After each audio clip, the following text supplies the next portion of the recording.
नमस्कार दोस्तों। आज की कहानी का शीर्षक गुरु और शिष्य।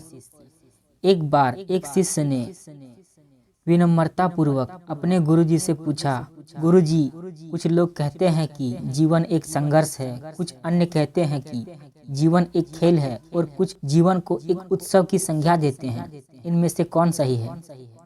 गुरुजी ने तत्काल बड़े ही धैर्यपूर्वक उत्तर दिया, पुत्र, जिन्हें गुरु नहीं मिला उनके लिए जीवन एक संघर्ष है, जिन्हें गुरु मिल गया उनका जीवन एक खेल है, और जो लोग गुरु द्वारा बताए गए मार्ग पर चलते लगते हैं, मात्र वे ही जीवन को एक उत्सव का नाम देने का साहस जुटा पाते हैं। यह उत्तर सुनने के बाद भी शिष्य की पूरी तरह जिज्ञासा शांत ना हुई।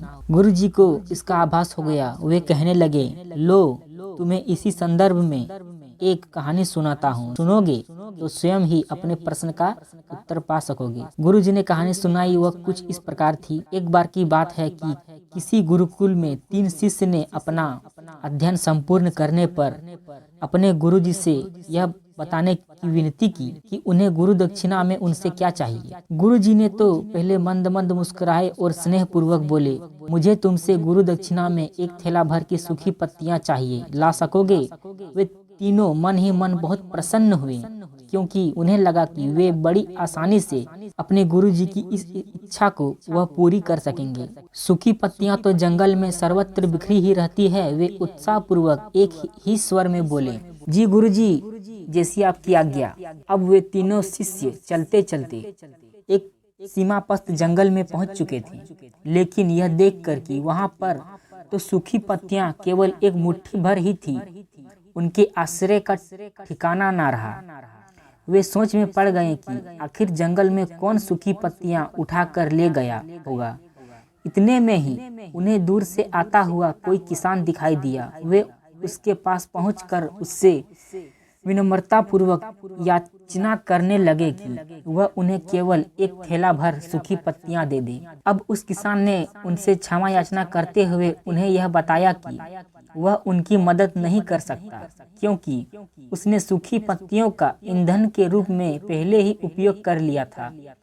अब वे तीनों पास ही में बसे एक गांव की ओर इस आशा से बढ़ने लगे थे कि हो सकता है वहां उस गांव में उनकी कोई सहायता कर सके। वहां पहुंचकर उन्होंने जब एक व्यापारी को देखा तो उम्मीद से उससे एक थैला भर सूखी पत्तियां देने के लिए प्रार्थना करने लगे, लेकिन उन्हें फिर से एक बार निराशा ही हाथ आई, क्योंकि उस व्यापारी ने तो पहले ही कुछ पैसे कमाने के लिए सूखी पत्तियों के दोने बनाकर बेच दिए थे।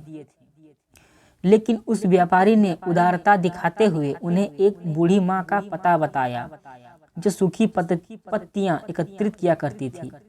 पर भाग्य ने यहाँ पर भी उनका साथ नहीं दिया, क्योंकि वह बूढ़ी माँ तो उन पत्तियों को अलग अलग करके कई प्रकार की औषधियां बनाया करती थी। अब निराश होकर वे तीनों खाली ही हाथ गुरुकुल लौट आए। गुरुजी ने उन्हें देखते ही स्नेह पूर्वक पूछा, पुत्रों, ले आए गुरु दक्षिणा? तीनों ने सर झुका लिया। गुरुजी द्वारा दोबारा पूछे जाने पर उनमें से एक शिष्य कहने लगा, गुरुदेव, हम आपकी इच्छा पूरी नहीं कर पाए। हमने सोचा था कि सूखी पत्तियां तो जंगल में सर्वत्र बिखरी ही रहती होगी, लेकिन बड़े ही आश्चर्य की बात है कि लोग उनका भी कितनी तरह से उपयोग करते हैं। गुरुजी फिर पहले ही की तरह मुस्कुराए और प्रेम पूर्वक बोले, निराश क्यों होते हो? प्रसन्न हो जाओ। और यही ज्ञान की सूखी पत्तियां भी व्यर्थ नहीं हुआ करती, बल्कि उनके भी अनेक उपयोग हुआ करते हैं। मुझे गुरु दक्षिणा के रूप में दे दो। तीनों शिष्य गुरु जी को प्रणाम करके खुशी खुशी अपने घर की ओर चले गए। वह शिष्य जो गुरु जी की कहानी एकाग्रचित होकर सुन रहा था, अचानक बड़े उत्साह से बोला, गुरुजी, अब मुझे अच्छी तरह से ज्ञात हो गया कि आप क्या कहना चाहते हैं। आपका संकेत वस्तुतः इसी ओर है, न कि सर्वस्त्र सुलभ सूखी पत्तियां भी निरर्थक या बेकार नहीं होती है। तो फिर हम कैसे किसी भी वस्तु या व्यक्ति को छोटा और महत्वहीन मानकर उसका तिरस्कार कर सकते हैं। चींटी से लेकर हाथी तक और सुई से लेकर तलवार तक सभी का अपना अपना महत्व होता है।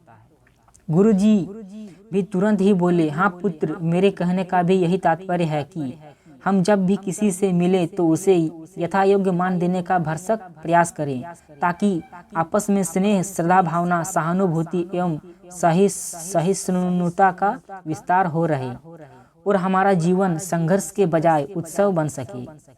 दूसरे, यदि जीवन एक खेल ही माना जाए तो बेहतर यही होगा कि हमें निर्विक्षेप, स्वस्थ एवं शांत प्रतियोगिता में ही भाग लें और अपने निष्पादन तथा निर्माण को ऊंचाई के शिखर पर ले जाने का अथक प्रयास करें। अब शिष्य पूरी तरह से संतुष्ट था।